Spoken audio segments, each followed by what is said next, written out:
বাংলাদেশের top most popular খবর হচ্ছে আজকে দিব।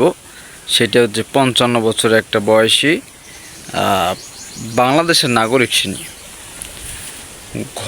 পাকা ঘরের ইট বালু এগুলো বের করে রাস্তা মেরামত করতেছে। এই জাতি কলঙ্কময় থাকবে, এই জাতি কি শিখবে?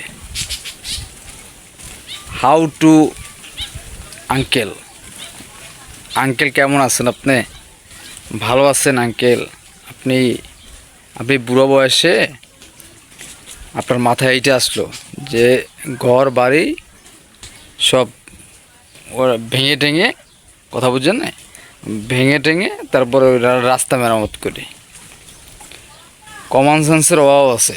যেখানে আপনাদের এলাকায় তো নিশ্চয়ই এমপি আছে। ওই এমপি যদি বাটপার না হয়, ওই এমপি যদি মনে করেন ঠিকঠাক থাকে, তাইলে কাকা উনি রাস্তাটা করে দিবে। ওরা যদি লজ্জা থাকে।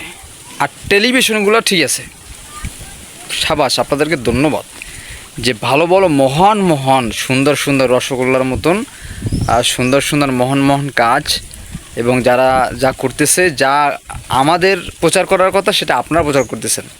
থ্যাংক ইউ লস্ট, মানে থ্যাংক ইউ লট। আমরা ইংরেজি বলবো কি? ইংরেজিতেও জানি না, না জানা বানান করি। কথা হইতেছে বাংলাদেশে ঘুষ অহরহ চলতেছে। পিনিকে বাংলাদেশ এখন পিনিকে আছে, কিছু দেখে না, চোখ অন্ধ হয়ে গেছে।